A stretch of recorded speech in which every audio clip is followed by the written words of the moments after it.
Hey guys, welcome back to my channel. I am Dom Lovely, your source for all celebrity entertainment news from my point of view. Tonight we are discussing the season finale of Ready to Love, season 4, the reunion part 2. A mess, okay? Corey, I'm not buying it. Let me just go ahead and tell you right off the rip, not buying it. Okay guys, so we have our host, Tanika. This time I know her name, Tanika. If you ask me, Tanika was a little too soft on them. She could have went a little bit deeper, in my opinion, okay? So we kind of start off where we left off on the last reunion. Naim was, getting feisty with the women, saying that Zadia, seems the only one to have came for love and not to make friends. And Sidney was like, hey, one of you guys, shut him down. So we're on the tail end of that. Sabrina calling Zadia nasty and that she's a bully. So nasty, so rude. That's the only thing I can think of. Every time they show that clip, I can only think of Naim-says so nasty and so rude. Yeah, the Camille voiceover debacle. So we're on the tail end of that. Camille's gonna come with all the looks, honey. She was giving the looks again on this episode as well. So Zadia and Naim. Zadia wants to make it very clear that, she doesn't appreciate her and Naim's connection being overlooked. She says, hey, let's address that because, this was a true connection as well. Zadia, nobody believes you, girl. Nobody, okay? That was a true connection only up until Dante told you that he wasn't feeling you. Then Naim, who's going really, really hard for you, okay? Then he became a real connection. So then we get off into Walter's journey. He talks about his very first attraction to Sabrina. And at the time, I saw it as well. He said that he, recognized those signs and had a full connection with her almost immediately. Then we also talked about his connection with Mumeen, which was equally just as interesting. We see the piano clip, still a little bit cringy.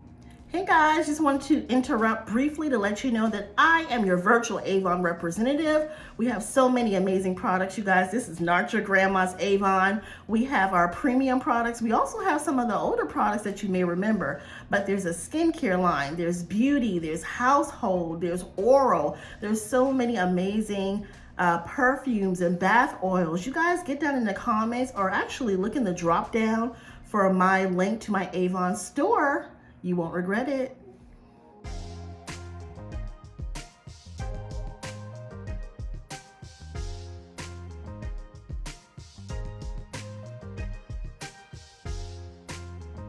I actually did look very annoyed when Mumeen came over when he was having time with Sabrina.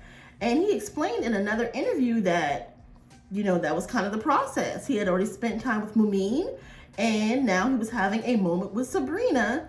And for Cornelius and Camille to kind of hype Mumeen up to come back to the piano, he was pretty annoyed. And I thought that was pretty childish of Mumeen, actually. Like, why are you doing all of that? Just let them have their moment, okay? Mumeen takes Walter aside and tells him, she doesn't feel the vibes and feel like people are turning him against her. In my opinion, that's when Walter kind of stepped away from Mumeen and was like, okay, I'm not with this. In his mind, it was like, okay, so now you coming with the drama, you come with the foolery. I think that's how he felt, especially when she made the comment that somebody's trying to turn you against me, or what was the term she used actually, like brainwash him or something like that. Yeah, that was silly. The bridge scene. Walter says he was totally and completely sidetracked, did not realize that Sabrina would be telling him that she did not want to continue the journey. He says that, hey, they had talked, quite a few times and he thought they had built a rapport to the point of if she was not going to move forward in their relationship, she just would have picked up the phone and called him. Sabrina says, no, boo, you were not calling me, because had you been calling me, you would have known that I did not want to move, further. Now, the comment of age comes up, because Sabrina says, no, Walter doesn't want me. I'm too old. Walter does kind of clarify it and say, hey, here's the thing, I want kids. So, while I'm willing to see what could happen, and perhaps you want to go through some obstacles that may come down the line of having a child for me, I still want to be able to have, date a younger woman who's still in her fertile years. I mean, I'm not mad at that. I'm not mad at his perspective. The only thing I would say is don't court a woman that age. Continue to court younger women if that's what you're doing. Why did you even start with Sabrina? Walter says the reason why he started it up is because she said that she would be okay having kids. I don't know. I mean, I don't think Sabrina is going to have any children with anybody unless she really feels like that's her person. I mean, at her age, I don't blame her, okay? So, Courtney and Cornelius and the whole abstinence thing. What do we think about Courtney? I really like her personality. I like that she's very outgoing. She knows what she wants and she can be the aggressor. Let me just keep it all the way real with you guys. When I was dating before I got married, I too was the aggressor. I love to approach men and tell them, you look nice, you smell good, blah, blah, blah. That wasn't taken the right way. It was cute for a moment, but I never felt really chased. I never really felt like, they were being aggressive like towards me and really wanted to pursue me. Yeah, we would go out and have dinner and all of that kind of stuff, but something got broken there. And I often wonder, is it because I approached you and you did not approach me? Because a man knows what he wants when he sees her. And I'm wondering if Courtney's approach of being the aggressor, if that is, I don't know, kind of holding her back from, just kind of letting her man approach her. I mean, I don't know. You guys let me know what you think. I'm just saying from my experience, when I was that way, there were, many failed friendships, relationships, whatever. Fortunately for me, my man found me and, now we're together. But, Courtney is a beautiful woman. She has a very outgoing personality. And so, yeah, I have no, no doubts about her finding love. But as it relates to Corey, ooh, Corey. Corey was doing the most on scene, off camera, behind the scenes. All that crying, Corey. Listen, they got to the point where they were talking about Corey, taking all the women out on dates, and you want to invite this one to mama house. You trying to invite this one to mama house, this one to mama house. These women are going to talk, So Corey has a moment, in the clip. And of course, Tanika, asked him, so Corey, what was that about? He goes on to say that he wants somebody to love him like his mom did. And he often found that when he was in relationships with women or when he was trying to pursue women, they would always tell him, oh, you're doing too much, or you showing me too much attention or affection.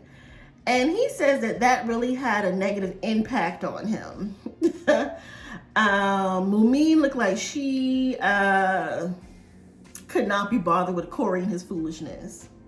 She looked like she was not buying it, and Courtney looked like she was not buying it either. And actually, Tanika asked Courtney, do you feel differently now hearing his perspective? And she was like, can't say that I do. Yeah, Corey, it felt like BS, brother. It felt like total total BS. It felt like he was a full-on actor. However, Sabrina and Camille did kind of come to his defense. Sabrina says that she has had several conversations with Corey, and the way that he looks at things and his perspective is totally different from others and how they look at things. So that leads me to believe, is something missing? Because you all are, 30s, 40s here. So why is his perspective so off versus, the others? I don't know. I just feel like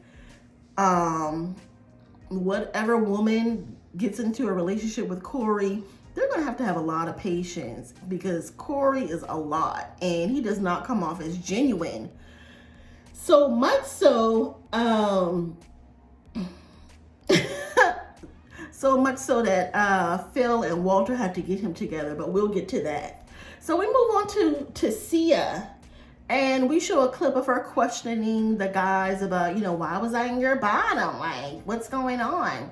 Why am I in the bottom? Then we see Phil finally tell her that, he feels she's not ready to love. Tacia also goes on to say that she was in this love triangle with Corey as well, and she has been waiting for Corey to really talk about it. She was like, tell the truth, Corey. Tell the truth, Corey. I'm like, tell the truth about what? I mean, he said the same thing to about 5 different people. Tacia, what are you saying? She wants people to know that her and Corey had been having deep conversations, and, she was in the mix as well. Meanwhile, she's saying, tell the truth, Corey. Corey is saying something crazy like, yeah, all the guys thought she was rough around the edges, and, I was the only one that stepped up, and I saw something in her, and she's my dark horse. I'm like, what the hell does that mean? Your dark horse? What are you? Corey, what are you saying? Finally, Walter had to be like, look, bro, I don't know what you're saying, because every time, me and the fellas got together, we always talked about how Tacia had her stuff together, how she was a queen, things like that. And Corey was looking crazy. Phil called him out and said, yeah, bro, you spitting game right now. You trying to play her. And see, when the men recognize game, then I says, ladies should know, if the men can see it, then it's just foolery. All foolery, Corey. But I digress. Okay. Zadia and Naim. So, they seem to be very close, and they had some tender moments. And, of course, Naim is, he got Zadia's back to the fullest. We see at the house when they were doing whatever they were, when they did the vacation at the house, Dante had, kind of peeked into the rooms like, where am I staying? Where can I stay? And Zadia was so mean to him. That was a never before seen clip. She was kind of like, I don't know, on the other side of the house, over there.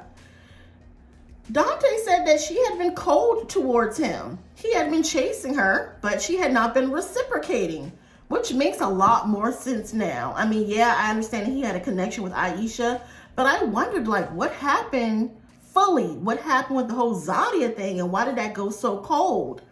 So he revealed that, yes, she had been a little bit, cold towards him. And then, of course, he was building a rapport with Aisha. So that just kind of took off. So we see Zadia call Aisha dumb and dense, all of that stuff when she finally meets up with Dante. And then they talk about the infamous scene where she does all that that nose pointing or nose touching or whatever. Yeah, she was apologetic about it. I don't want to say remorseful. I think that she was apologetic once she saw that the people was not featuring her acting like a fool and, being so aggressive towards that man. Now she is very apologetic. Dante says that they have had a conversation since that incident and it's all good. Yeah. I guess so. I guess it's all good.